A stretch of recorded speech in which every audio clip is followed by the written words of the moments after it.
Je ne sais pas à quel état vous êtes dans votre vie, mais les fondamentaux dont je vais vous parler vont pouvoir vous aider de manière mesurable, mais ce sera à vous de choisir ce qui vous convient. Pensez ça comme un deuxième avis, comme si ce sujet était le plus important pour vous, même si vous ne l'avez jamais pensé. Un truc pour lequel vous ne vous dites pas « je devrais », mais « je dois », un must, un domaine à maîtriser, car si vous pouvez le maîtriser, tout ce dont vous pouvez rêver sera disponible, sinon tout partira en vrille. Il y a des couples qui me demandent du conseil matrimonial. Je leur dis « vous savez ce que vous devez faire? Faire du sport, bouger, perdre du poids. Vous êtes tellement crevé, pas étonnant qu'il n'y ait plus de passion. » Quand on est épuisé, on ne peut pas être passionné.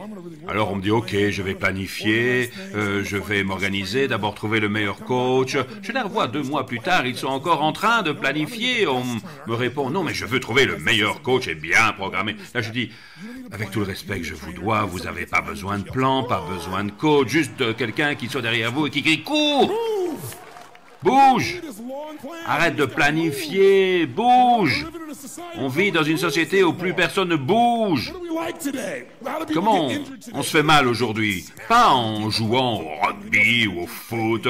On se fait mal en écrivant. En ramassant son crayon. Aïe, aïe, ah, ça fait mal. On se fait mal tout le temps parce qu'on n'utilise plus notre corps, on vit dans des boîtes. Pensez à notre vie aujourd'hui comparée à celle pour laquelle nous avons probablement été créés. Pour courir, chasser, créer, procréer, élever des enfants, bouger, cultiver, pour faire toutes ces choses qui nous faisaient utiliser notre corps.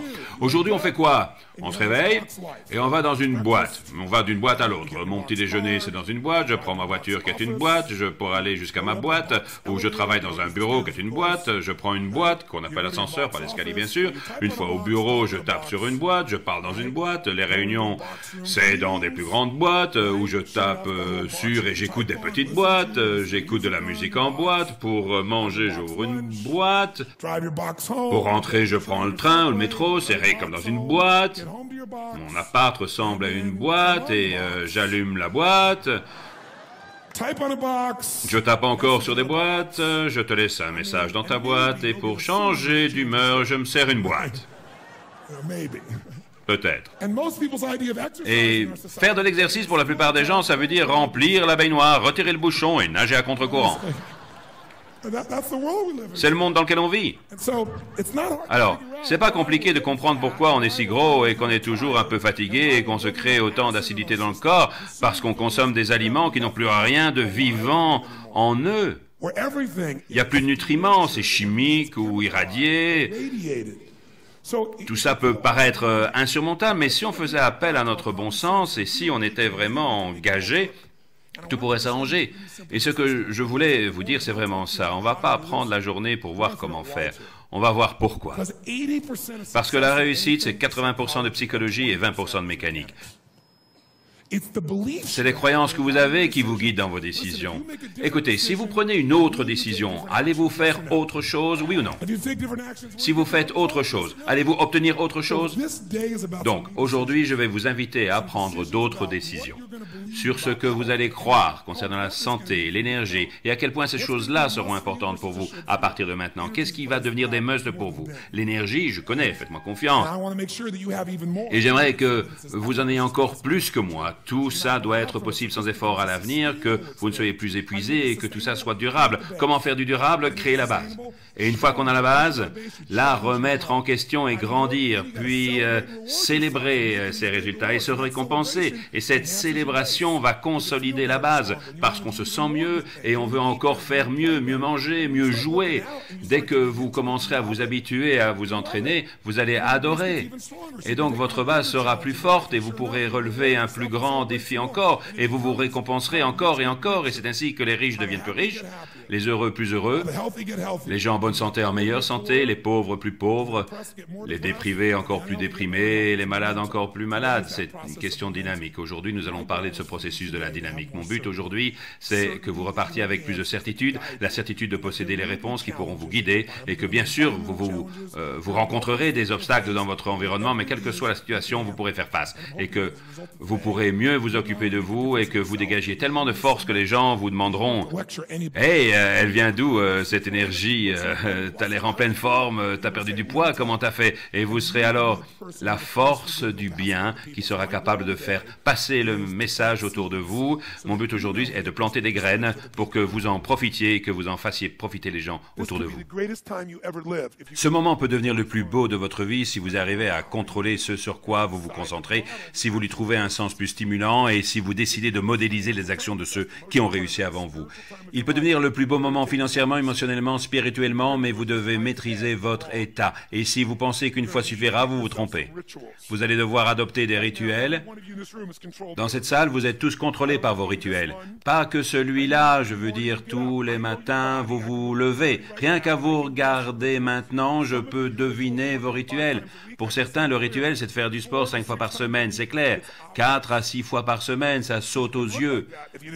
Sinon, vous n'auriez pas cette apparence. Du sport, je sais pas, marche, course, gymnastique, chez certains, c'est évident que c'est du bodybuilding. Rien qu'à voir les muscles. Je peux deviner vos rituels parce que vous êtes dépendant de vos rituels, mais si vous n'avez pas les bons, vous ne vivez pas ce que vous devriez, vrai? Il y a des rituels qui vous mettent dans des états propices et d'autres pas. Vous avez des rituels pour vos relations, pour votre corps, pour vos finances, et les rituels qui fonctionnaient en automne, à la saison des récoltes, dans les affaires, la finance ou l'immobilier, ne vont plus fonctionner maintenant. Si vous faites ce qu'il faut, au mauvais moment, vous allez souffrir. Vous allez me dire, mais je fais ce qu'il faut et j'ai pas la récompense. Moi, je vous dis que si vous faites ce qu'il faut au mauvais moment, il n'y aura pas de récompense, il y aura de la douleur. Donc, il y a intérêt à faire ce qu'il faut au bon moment. Pour ça, il faut savoir dans quelle saison on est et savoir comment changer d'état. Comment maîtriser notre propre conditionnement. Est-ce que ça fait du sens, oui ou non? Oui ou non? Alors maintenant est venu le moment de commencer à s'entraîner. Je vais vous montrer à quelle vitesse vous pouvez changer juste en utilisant votre focus. On va faire le test. Asseyez-vous bien droit avec énergie. Vérifiez que vos voisins aussi, sinon faites les ajustements physiologiques nécessaires. Chatouillez-les, hein, ça peut aider. Regardez autour de vous dans la salle et trouvez tout ce qu'il y a de brun. Très vite. Du brun, cherchez du brun, encore du brun, toujours du brun, encore du brun, puis fermez les yeux, je vais faire le test. Les yeux fermés, dites-moi tout ce que vous avez vu de rouge.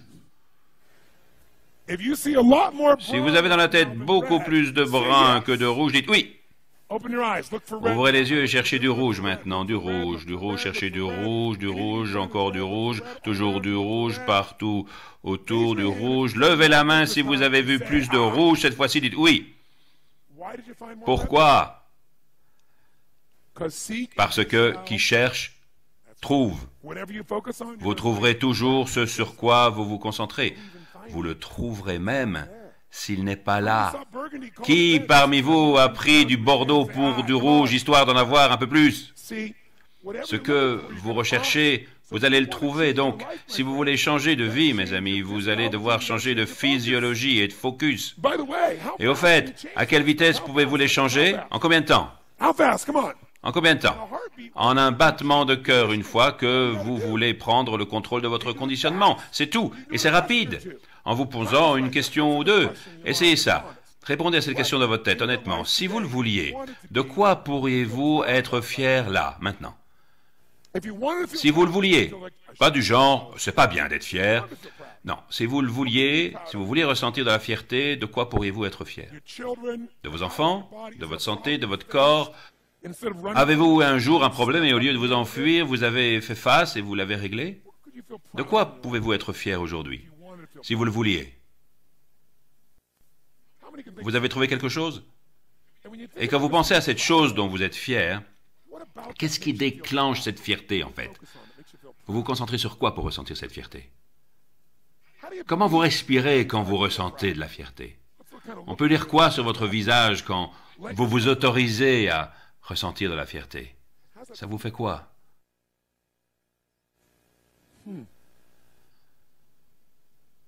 Pensez à un autre domaine de votre vie pour lequel vous avez de la gratitude. J'ai pas de gratitude. Non, si vous vouliez en avoir, vous en auriez pourquoi? Vous auriez de la gratitude pourquoi si vous vouliez vraiment en ressentir?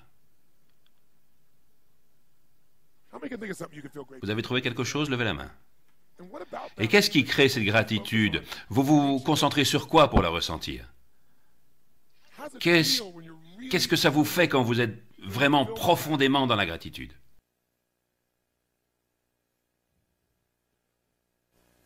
Si vous vouliez vraiment trouver votre vie excitante, là, maintenant, qu'est-ce que vous vous diriez?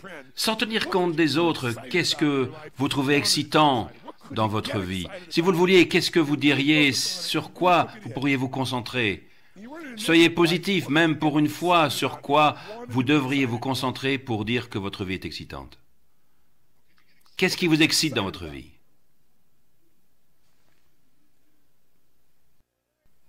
Qui a trouvé un truc qu'il trouve excitant dans sa vie? Levez la main.